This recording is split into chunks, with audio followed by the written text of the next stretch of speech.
What's good here? It's just Stream Caution. And today I'm going to be going over what just happened on the recent episode of NXT. If you like daily wrestling content, if you like daily wrestling episode, make sure you like, comment, subscribe because I upload daily wrestling content. I'm going to go ahead and jump straight into the review. The first match we start off with is Ricky Shanks versus Ethan Page. This match was really good. Very surprising as well. I did not expect this match to be as good as it was. They end up playing a throat injury throughout the match. Ethan Page ended up doing his finisher onto like a steel chair onto the outside, having Ricky Shanks constantly have a throat injury, which Ethan Page constantly attacked. And towards the end of the match, Ethan Page picked up the victory, which was very surprising. I did not expect Ethan Page to win this match. I thought that they was just gonna have Ricky Shanks picked up the victory, and then Ethan Page eventually could move on to the main roster. But Ricky Shanks ended up losing the North American Championship, and I'm not really mad at it. I think it's a good choice.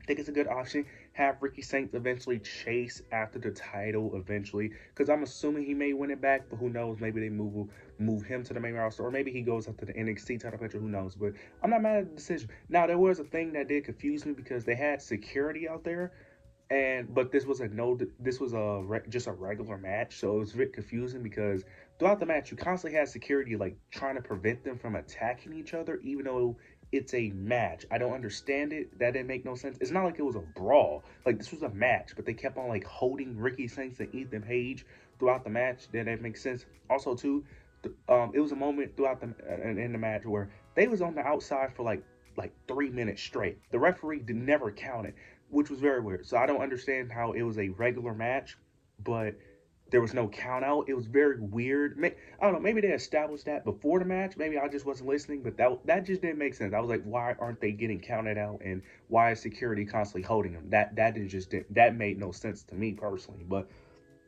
Ethan Page is your new North American champion, and I like it. This is really good. I'm very interested to see what they do with Ethan Page because I'm assuming Ricky Shanks will be written off TV for like a couple of weeks, and then he'll come back to recover from the the kayfabe throat injury. So I'm very interested to see what they do with Ethan Page moving forward. But this is interesting because I didn't see what other thing they could really do with Ethan Page in terms of rivalries unless he won a North American Championship. So if he's going to continue to be on NXT, I'm not mad at it because Ethan Page is one of the main highlights of NXT, and he's one of the few like guys in terms of depth in the men's division. So if he's going to stay on NXT for a little bit longer, I can't be mad at it. But this was great. This was a great way to open the show. After this, we end up getting Mike Santana from TNA versus Tavion Heights. This match ended up getting set up on Battleground. It was a segment between them and No Quarter Catch Crew, so this is why this match is happening. This was a solid match. Solid match overall. Mike Santana picked up the victory. Don't really need to go that in depth on this match. But this does end up leading into a segment between No Quarter Catch Crew where Charlie Dempsey was basically ended up saying that him and Tavion and Miles Bourne have, reached new heights, but they're just not ready to be singles competitors. And he basically kind of alluded to them kind of just going back to being a tag team. Miles Bourne felt some type of way about that. He didn't like that idea because he feels like he is ready. He felt that just because he lost his match against Oba doesn't mean that he isn't ready for the big moment. They end up having a back and forth, and Miles Bourne basically requests a match between them two that basically, if he beats Charlie, then he needs to let him go. And they end up saying they're going to make it a rounds match, which I don't know what that is. I'm assuming it's probably going to be something similar to the Heritage Cup rules. But that should be interesting. Now, I don't know what he means by let go. Does he mean let go in terms of just being a single star, or let go and be out of the No Quarter Catch Crew group?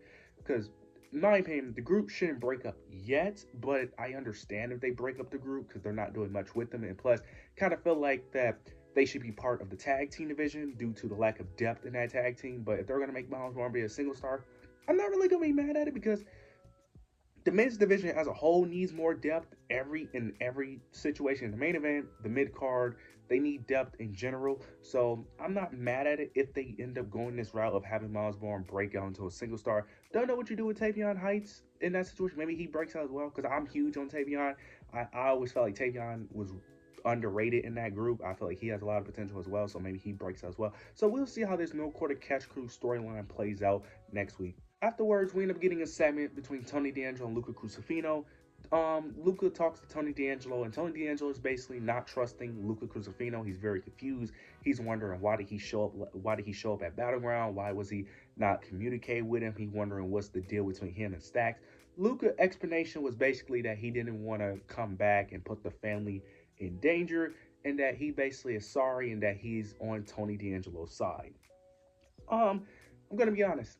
In my opinion, I feel like this is easily leading into a turn of Luca Crucifino. I think him and I think Stacks and Luca are clearly working together, and I think they're gonna portray Tony D'Angelo. Well, he's gonna portray Tony D'Angelo. I think he's gonna get on Tony's good side. Tony is gonna try to trust Luca, and then Luca Crucifino is going to betray Tony D'Angelo, and then Adriana Rizzo is eventually going to come back into the picture, and she's going to side with Tony. I think that's the best way to do it. Have the family, have the D'Angelo family be split in half. Have Stacks and Luca, and have Adriana and Tony D'Angelo. And plus, I think that makes the most sense because Adriana Rizzo has always been the most loyal outside. Well, before Channing Stacks turn or whatever, but she's always been the main one loyal to Tony D'Angelo. And if I'm not mistaken, wasn't Channing Stacks the one that recruited Luca Crucifino? I could be wrong, but I feel like Stacks was the one that recruited Luca, if I'm not mistaken. So very interesting to see how this plays out. I think this is definitely leading into a turn of Luca betraying Tony D. Then this allows Adriana Rizzo to come back. But I'm very interested in see how this plays out. Now we end up getting Trick Williams. He ends up cutting a promo. He basically ends up, mentioning, what happened at Battleground. Basically, he's feeling himself, celebrating that he's the new TNA champion. Then you get Mike Santana. Mike Santana comes out, and he basically ends up saying that he's not going to allow Trick Williams to tear down TNA. Trick Williams is, feeling himself, feels like he's the man. He says that Mike Santana doesn't have the right to call any shots, any orders, because he's the world champion. Mike Santana ends up responding back, ends up saying that Trick Williams is a fake. This isn't the real Trick Williams, and that everything about him is all fake. And he's going to be the one to take the TNA title off of him. Then you end up getting Trick Williams. I forgot what Trick Williams said in response, but you end up getting Santino Marella. He ends up popping up on Titantron, and he basically ends up saying that the match is official and that they will have a match next week on NXT. So next week, Tuesday, very interested to see how this match plays out. I was impressed with Mike Santana against Tavion Heights, so I'm assuming this match will be solid. I don't see him winning, but to be fair, based off tonight's show, they may just do it because tonight's show was crazy with what they ended up doing. So they may end up actually pulling the trigger having Mike Santana win, but very interested to see how that plays out. I don't think he's going to win, but I wouldn't be shocked if they take the title off Trick Williams. It would really surprise me. But overall, this was a solid segment, and I can't wait to see that match next week. Now we end up getting Tatum Paxley versus Jada Parker. Last week, it was a segment where Tatum Paxley was crying. Jada Parker pretended like she was, trying to be a friend to Tatum Paxley, but she ends up basically tricking her and ends up basically, insulting her. During the match, Tatum Paxley brought out the dolls. She brought out the doll of Gigi Dolan, Shotzi, and there was another doll, I'm assuming it was Lyra. The three friends that are not with her anymore. She was in the ring. Jada Parker ended up throwing one of the dogs inside the ring. Tatum Paxley looks at the dog, grabs it. She gets distracted because she's, reminiscing of her friends that she lost. Jada Parker takes advantage of that, hits the Hypnotic, and picks up the victory. Then afterwards, you get Thea Hale comes in and attacks Jada Parker. Jada Parker was able to escape, and that's the end of the segment. I like this. This was an overall solid segment. The match was whatever, but I like what they're doing here. I like what they're doing with Tatum Paxley. I think this is going to transition to Tatum Paxley finding another friend in Thea Hale. You can have them two be friends with each other, and I think that dynamic can actually work due to their personalities. You have Thea Hale being this super energetic, hyper type positive woman, trying to be more positive woman, and then you have Tatum Paxley being this very sporadic, chaotic type woman. I like the idea of pairing them two, so I'm not mad at it. And Jada Parker being in the mix, that should be interesting. But there was a segment also where Tatum Paxley was also, crying again, and you had the calling behind her. You had the entire calling faction behind her, watching her. And it's very interesting because a few weeks ago, I ended up saying that this was when I was complaining that Easy Dame shouldn't really be in this group because it didn't make sense due to Sean Spears picking on people who are insecure, who are lonely, and all that. And I said Easy Dame didn't fit that description. And I said the best person that fits that description was Tatum Paxley. Now, I don't want her in that group. I just don't. Mainly because I know what's the end goal with that group. They're going to be losers. Like, that's why I don't want her in the group. They're going to be losers. Now, to be fair, she's already losing, so I guess it doesn't really make a difference, but I just feel like she's going to be more of a loser in that faction. But who knows? Maybe that faction will be the best thing for her, so we'll see how that plays out. She fits that faction perfectly, but I just have a feeling that that faction is just going to go nowhere, but we'll see how that plays out. Afterwards, we end up getting Jasper Troy, the LFG winner. He ends up having his debut match against Dante Chen. Yeah, Dante Chen. Remember when they was pushing him against Lexus King? I don't blame you. You don't remember him. Jasper Troy ends up picking up the victory. After the match, though, you end up getting Obafembi. He ends up coming out. He ends up cutting a short promo. He basically ends up saying that Jasper Troy's time is coming and that his 5 minutes of fame is up. So eventually, Obafemi will end up confronting Jasper Troy. We just don't know when. But whenever that match happens, I'm very interested to see what they're going to do, because the fact that they're already putting him in this type of spotlight against Obafemi of all people is very interesting. It tells me that they clearly see something within them. So hopefully they continue to push him. Now, I don't know if I would have pushed him in the main event scene, but this is very interesting. Hopefully they continue to push him. I like his look. I don't know much about it. He hasn't been able to show much of his character because he only been on 2 episodes, but he does have a good look to him. So if he could put the character work to him, I could see a lot of potential in him. So we'll see how this plays out. Now we get the main event: Stephanie Vaquer versus Jacy Jane for the NXT Women's Championship. This match, this match was very shocking. I'm gonna be honest. This match surprised me. This match was really good. I expected the match to be good, but towards the match, they was telling the story of course, Fatal Influence not getting along.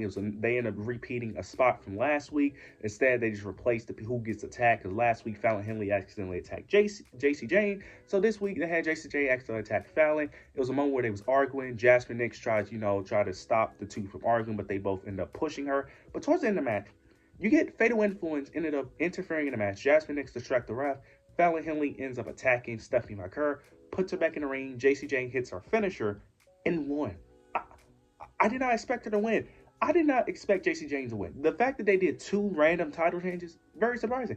Now, I didn't expect her to win because Stephanie Vaquer is booked like a god, but also too, Fatal Influence typically lose matches even when they interfere. So that's why I never really took them as a threat, because even when they used to interfere in matches, they used to not win anyway. So the fact that they actually won with interferences is very shocking. And I love this. I love this because I've been saying that the NXT Women's Division is too talented to hog the championship onto one woman. They're way too deep. Toss this title around for a little bit. I like it. Plus, I don't know if Stephanie Vaquer is going to go to the main roster. I don't know if she's going to eventually win it back. I know she has a thing at Worlds Collide with Lola Vice, so we'll see how that plays out. But I like this choice. Plus, Jacy Jane picks up the victory. I've been wanting Jacy Jane to be a champion for a long time. She's been in NXT for like 5 years, if I'm not mistaken. The fact that this is her first singles title is kind of ridiculous. So the fact that she finally won one, it's great. It's great. I love Jacy Jane. I love that faction. I just felt like they still should be booked better, but overall, I'm very interested to see how this plays out. Plus, they can still continue the story of the downfall of Fatal Influence while Jacy Jane has the title, because Fallon Henley could feel jealous of Jacy Jane. I liked it. This is great. This was great. Overall show was solid. I'm going to be honest. It was very up and down, but overall, the 2 title changes really saved this show. But I like what they did here. This was an overall solid show, but you guys let me know your thoughts and opinions down below. Make sure you like, comment, subscribe. But yeah, that's it.